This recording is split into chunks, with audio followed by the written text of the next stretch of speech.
سب ہدایت دیں گے پیر جی شاہ صاحب کے منظور نظر نہیں ہیں پھرے نہیں ہیں.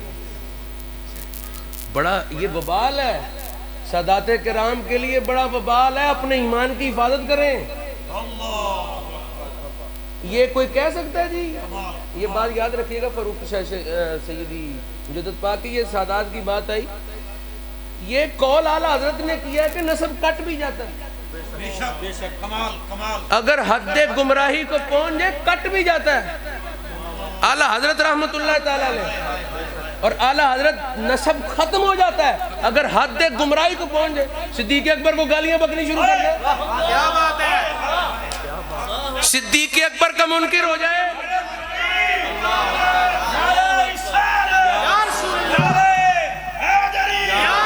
صدیق اکبر کی افضلیت کا منکر ہو. ہمارے یہاں ادھر ایک سید سعد گیلانی بھی لکھا ہے. میں کہا تو حنفی ہوگا، امام اعظم سے پوچھ کیا عقیدہ ہے. تو غوث پاک کی اولاد کہتا پوچھ غوث پاک کا کیا عقیدہ ہے. عقائد کے میدان میں تو ماتوریدی ہے، ابو منصور ماتوریدی کا ماننے والا ہے. پوچھ ماتوریدی کا کیا عقیدہ ہے.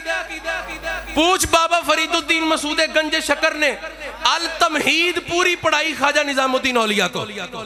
التمہید پوری پڑھائی ہے، قائد علم الکلام کی کتاب نظام الدین اولیاء کو پڑھائی بابا صاحب رحمت اللہ تعالیٰ علیہ نے. پوچھ اس میں کیا عقیدہ لکھے. سب کے ساتھ ہی اختلاف کر گیا. معلوم ہوتا ہے تو اپنے ابا کے نقش قدم پر نہیں، کہیں اور سے عقیدہ لے رہا ہے، کہیں اور سے دین لے رہا ہے. کیا کر نہیں سکتا؟ اعلیٰ حضرت کہاں سے دلیل پکڑ کے لائیں؟ فرمایا اللہ نے فرمایا قال انی جاعلک للناس اماما، اے ابراہیم تجھے امام بنائیں گے. آگے آپ نے عرض کی قال ومن ذریتی، میری اولاد کو بھی امامت دے گا،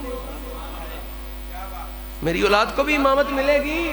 اللہ نے وعدہ فرمایا ابراہیم تیری اولاد کو بھی امامت دیں گے، سرداری دیں گے، سید بنائیں گے. قال لا ینال عہد الظالمین، لیکن ظالموں کو میرا یہ وعدہ نہیں پہنچنے والا. ظالم ابو بکر صدیق ابراہیم علیہ السلام کی اولاد سید و سردار بن گئے. فاروق اعظم سید و سردار بن گئے. نبوت کی بات نہیں کرتا. عثمان غنی سید و سردار بن گئے. حیدر کرار شیر خدا، اسد اللہ الغالب، امام المشارق والمغارب، دفاع المعضلات والمصائب، اخی الرسول، زوج البتول، حضرت سیدنا علی المرتضی سید و سردار بن گئے. آپ کی اولاد کو سید و سرداری دی. ابو لہب کیوں نہ بنا؟ ابو جہل کیوں نہ بنا؟ یہ کیوں نہ بنے سید؟ یہ کیوں نہ سردار ہوئے؟ لا ینال عہد الظالمین، عہد ظالموں کو نہیں پہنچنے والا. عتبہ و شیبہ کیوں نہ بنے؟ اور آپ کو معلوم ہے کہ سر سید احمد خان کا ذکر کیا جاتا ہے، امام حسن کی اولاد سے. اعلیٰ حضرت نے فرمایا اگر کوئی اس کو اب سید کہے گا گناہگار ہوگا، نیچری ہو گیا تھا، گمراہ ہو گیا تھا. فرمایا اگر کوئی اس کو سر سید احمد خان کو سید جانے، صرف پہچان کے لیے بولا جاتا ہے کہ ہماری کتابوں میں بچوں کو پڑھا دیا گیا، نیچری ہو گیا تھا، قرآن کو مفروضے جانتا تھا، ہر چیز قیاس رائی نیچر پر تول کے رکھتا تھا، عقل پر تولتا تھا، معجزات کا منکر ہو گیا تھا، امام حسن کی اولاد سے تھا. فرمایا اگر کوئی سید کہے گا گناہگار ہوگا، یہ نسب کٹ جائے گا، ختم ہو جاتا. والذین آمنوا واتبعتهم ذریتهم بایمان الحقنا بهم ذریتهم، اگر جنہوں نے ایمان میں پیروی کی، جو ایمان لائے اور ایمان میں ان کی اولاد نے، ان کی ذریت نے پیروی کی، ایمان میں پیروی کی، اگر تو پیروی کی بے شک ان جیسا مقام نہ پا سکے، اللہ ان کی خوشنودی کے ساتھ دنیا سے جائیں گے، جنت میں ملا دے گا، اکٹھا کر دے گا، دنیا میں ملا دے گا، اکٹھا کر دے گا.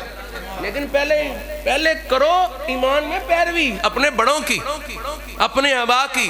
نام لے کر 11ویں کھانا تو آسان ہے، چھٹی تو کھانا آسان ہے، ملا شریف کرانا تو آسان ہے، ان پر پیروی کرنی مشکل ہے. پیروی کرنی آج سادات ذرا اپنے ایمان کی حفاظت کریں. ایک حدیث شریف مجھے یاد آتی ہے، میں قاری صاحب کی گوشت گزار کرتا ہوں. ایک حدیث میں نے یوں بھی پڑھی ہے جی، حضور نے فرمایا اگر کسی علاقے میں کوئی میری نسل کا ہو اس سے بڑھ کر کوئی تقوی والا ہو جائے پھر ہم میں سے نہیں ہوا. رکھیں قبلہ شاہ صاحب کے الفاظ جو ہے نا یہ علماء جانتے ہیں, ان کے الفاظ جو ہیں سونے کے قلم کے ساتھ چاندی کے ورق کے اوپر لکھنے چاہیے. خیر حضور کیا بات ہے, نواز رحمت اللہ, یہی اہل سنت و جماعت کا عقیدہ ہے. نعرہ تکبیر, نعرہ رسالت, نعرہ تحقیق, نعرہ حیدری, اللہ محمد چار یار حاجی خواجہ قطب فرید جگر گوشہ محبوب عالم. حضرت مجدد پاک کی میں بات کر رہا تھا. خواجہ آخری بات ختم کر دیتا ہوں سمیٹنا, لیکن کچھ نہ کچھ آپ کو حاصل تو ہو گیا, اور اس کا مقصد یہی ہوتا ہے کہ کچھ نہ کچھ نصیحت مل جائے, بیکار بات نہ جائے. اور میں نے کوئی لگی لپٹی بات بھی نہیں کی, شریعت محمدیہ کا بیان ہے.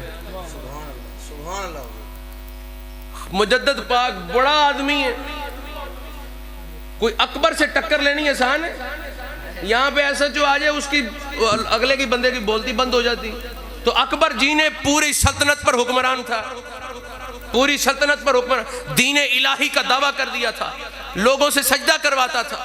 کوئی آسان آدمی کام اس سے ٹکر لینا. مالدار تھا, علماء بھی خرید رکھے تھے, فتوے باز مولوی بھی پاس تھے اس کے, مشائخ بھی اس کے پاس, بڑا آدمی تھا. اس سے ٹکر لینا مجدد الفسانی کا کام تھا. بعد میں اس کا بیٹا جہانگیر آیا, وہ بھی ویسے ہی سجدہ تعظیمی کراتا تھا, بلکہ دروازہ چھوٹا رکھا تھا, جو گزرتا تو سر جھکا کے گزرتا, سجدہ ہو جاتا. مجدد پاک کو بلایا گیا, مجدد پاک نے پہلے قدم آگے رکھا, فرمایا یہ سر اللہ کے آگے جھکتا, بندے کے آگے جھکنے والا نہیں. بندہ مومن ہے, اسلام پر ہے, ہم نے پہلے قدم اندر رکھا. ہاتھیوں کے ساتھ سزا دی جاتی تھی کہ ہاتھی موت دیتے تھے, ہاتھی کے پیر کو سینے پہ رکھ دیتے. یہ کام کیا اس نے, آپ نے ظلم و ستم برداشت کیا. یہ سنی ہی سامنے آتا ہے جب بھی کوئی معاملہ ہوا, نہ کوئی رافضی نظر آیا نہ خارجی نظر آیا, کبھی کوئی نظر نہیں آیا,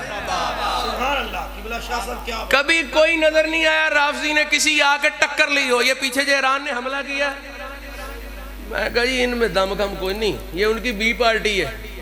سرکار غوث پاک نے فرمایا ہے یہ یہود ہذہ الامہ, یہ میری امت, اس امت کے یہودی ہیں, تو ہوں یہودی یہ کیسے کر سکتے حملے یہودیوں پر ہی, یہ بی پارٹی ہے ان کی. خیر, تو یہ کبھی سامنے نہیں آئے. امام احمد بن حنبل سامنے آیا, امام اعظم ابو حنیفہ سامنے آیا, امام اعظم کا جنازہ جیل سے نکلا. امام احمد بن حنبل کو کوڑے بجتے رہے. کسی نے پوچھا حضور کوڑے کھاتے ہیں؟ فرمایا ایک کی درد ہوتی ہے, اگلے پر رسول اللہ سامنے, ان کے نام پر کھا رہا ہوں.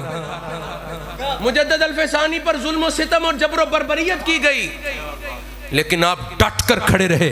پورا افغانستان کھڑا ہوا, پورا برصغیر سامنے کھڑا ہوا. وہ جہانگیر ہاتھ باندھ کے آگیا, کہنا حضور چاہتے کیا ہو؟ اور میں چاہتا یہی ہوں کہ رسول اللہ کے دین کو لے کے آ. پھر بیعت بھی ہوا.